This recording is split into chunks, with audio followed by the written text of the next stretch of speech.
तो फलमूरियात क़दहन, और फिर वो अपने टापुओं से चिंगारियां निकालते हैं। फलमुगीरात सुबहन, अब ये वो लफ्ज़ आ गया।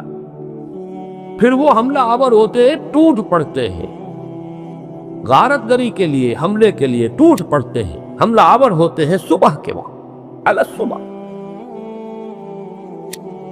फासरना बिही नकान, उसके जरिए से फिर वो उठाते हैं गुबार, नकाल गुबार।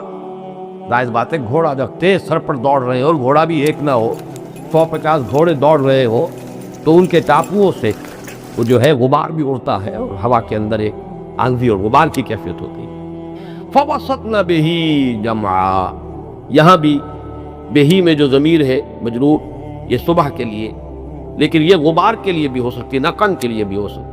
इसी गुबार समेत, वो गुबार भी तो उनके जलौ में चला आ रहा है। जब दौड़ते थे ये लश्कर, तो गुबार भी उनके साथ साथ दौड़ रहा होता, उसको लेकर फवसतना, वस्त दरमियान, बीच में, फवसतना, फिर वो घुस जाते थे जमीयत के अंदर, घुस जाते हैं। यानी ये कि अगर मुकाबला है, कहीं जंग हो रही है, तो जाहिर बात है कि वो तो घुस जाएंगे किसी जमीयत के अंदर। अगरचे आपको मालूम है उधर नेज़े भी लिए हुए हो सकते हैं लोग, उधर से तीरों की बौछार हो सकती है, उधर से हर तरह के खतरे हो सकते हैं।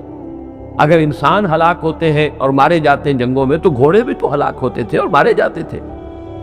लेकिन ये कि अपने मालिक के इशारे पर जान दे देने वाले हैवान, ये वफादारी है हैवान की। उसकी तरफ इशारा किया। तुमने कभी सोचा तुम खालिद नहीं हो इन घोड़ों के, जबकि अल्लाह तुम्हारा खालिद है।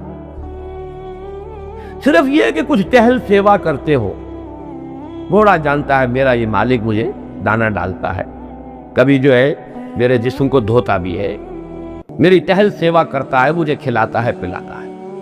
महज इस बात पर शुक्र का जज्बा कितना गहरा है, जिसको हम कहते चश्मो अबरू का इशारा। यहां तो यह कि जरा सी एड़ होती, जरा से जानू की गरिफ्त जो है वो अगर थोड़ी सी और हुई गहरी, पूरा समझ जाता मेरा मालिक क्या चाहता। मकतूब दौड़ रहा है, सर पर दौड़, और कोई किसी खतरे का अंदेशा नहीं, क्या हो जाएगा होता रहे। वफादारी आखिर किसी शय का नाम है। वफादारी बशर्ते उस्तवारी ऐन ईमान है, असले ईमान है। लेकिन ये गवाह है, ये घोड़े गवाह। अब ये कसम का असल मफहूम गवाही, कसम है उन दौड़ने वाले घोड़ों की कि जो फुकारे मारते हुए दौड़ते, या गवाह है वो घोड़े जो अपने मालिक के हुक्म पर हाँफते हुए, फुकारे मारते हुए दौड़ते हैं। और फिर वो अपने टापुओं से चिंगारियां निकालते हैं। फिर वो हमला आवर हो जाते हैं सुबह के वक्त। फिर वो अपने पूरी टापुओं से या उस सुबह के वक्त गर्दो गुबार के जो है वो बादल उठा देते हैं। फवसतना बिही जमा, और फिर किसी जमीयत में, किसी लश्कर में, किसी फौज में घुस जाते हैं। थोड़ा सा इख्तलाफ तो है कि इससे मुराद ऊंट है या घोड़े है, लेकिन अक्सरियत का इजमा इस पर है कि घोड़े मुराद है।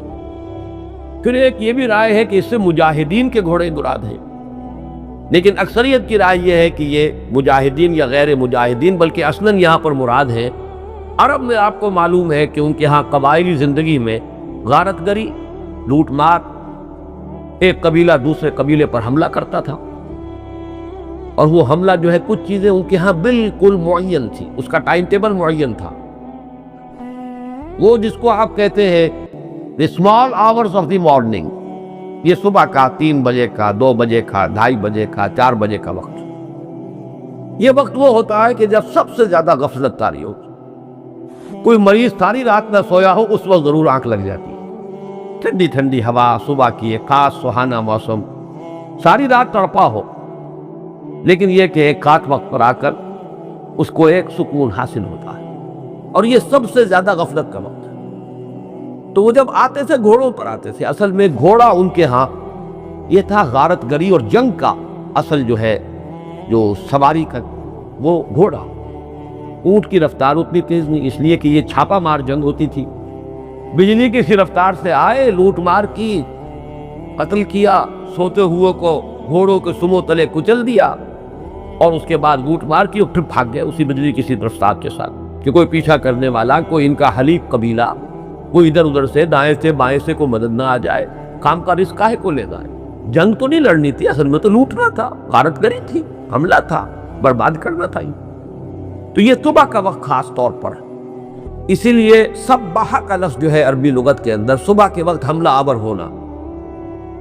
اور اگر کہیں سے کسی شخص کو معلوم ہو جاتا تھا کہ فلاں قبیلہ ہم پر حملے کی سازش کر رہا ہے، تو وہ جو نعرہ لگاتا تھا، یہ حضور کی سیرت میں بھی جو لفظ آیا ہے کہ جب آپ کو حکم ہوا ہے کہ فاصدع بما تؤمر، اے نبی اب آپ ڈنکے کی چوٹ اور بلند آواز سے علن اعلان کہیے جس چیز کا آپ کو حکم ہوا ہے، تو آپ نے بھی وہی نعرہ لگایا تھا، وا صباحا، ہائے وہ صبح جو آنے والی ہے، غارت گری والی صبح، بربادی والی صبح، تباہی والی صبح، قریزی والی صبح، ہائے وہ صبح، وا صباحا۔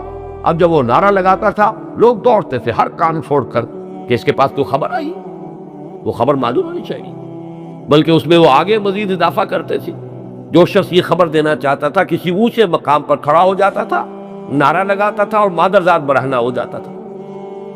جہاں تک تو آواز پہنچ گئی، ورنہ نگاہ تو بہت دور سے دیکھ لیتی ہے کہ کوئی ننگا، نذیر عریا اس کو کہتے تھے، ننگا خبردار کرنے والا، وہ کوئی ننگا کھڑا کپڑے اتار کر کوئی بات ہے، دوڑو لب کو سمجھو کیا بات۔ تو اس کے لیے وا صباحا، ہائے وہ صبح، تباہی ڈالنے والی صبح۔ تو گھوڑوں کا یہ جو عمل تھا اس کا ایک نقشہ ہے جو کھینچا گیا ہے، ان سے گواہی لی گئی، استشہاد۔ والعادیات ضبحا، یہاں پر گھوڑے کا یا اونٹ کا لفظ نہیں آیا ہے۔ حضرت علی سے کوئی ضعیف سے روایت مروی ہے کہ وہ اونٹ مراد لیتے ہیں، اور اونٹ بھی مزدلفہ کی سے جب چلتے ہیں اور بنا کی طرف دوڑتے ہوئے آتے ہیں تو ان کے لیے یہ لفظ آیا ہے۔ بہرحال یہ در حقیقت یہ جو اجماع ہے تقریباً وہ میں آپ کو بتا چکا ہوں، اسی سے اتفاق ہے کہ یہ گھوڑے مراد ہیں، اور وہ جس سے کہ وہ حملے آور ہوا کرتے تھے۔ لیکن گھوڑا یا اونٹ کا لفظ نہیں آیا، صفات بیان ہو۔ عادیات، تیز دوڑنے والے، ضبحاً، ضبح کہتے ہیں یہ جو نتنوں سے پھکار نکلتی ہے، جب گھوڑے کا سانس پھولا ہوتا ہے اور وہ دوڑ رہا ہے، اس کا ہانپ رہا ہے تو اس کے نتنوں میں سے پھکارے تھے، یہ ضبح ہے۔ ہانپتے ہوئے اور پھکارے مارتے ہوئے دوڑنے والے گھوڑے گواہ ہیں، قسم ہے ان گھوڑوں کی جو دوڑتے ہیں، بھاگتے ہیں، پھکارے مارتے ہوئے، ہانپتے ہوئے۔ فالموریات قدحا، اور گھوڑے کا آپ کو معلوم ہے کہ اس کے سم جو ہے، اس کے نیچے نال ہے، لوہا ہے، وہ پتھر پہ پڑے گا جب اس کا سم، چنگاری نکلتی ہے۔ ایرا کہتے ہیں آگ جلانے کو، آگ روشن کرنے کو، جیسے کہ سورہ واقعہ میں آیا ہے، افرأیتم النار التی تورون، کیا کبھی تم نے غور کیا اس آگ پر جو تم روشن کرتے ہو، جلاتے ہو؟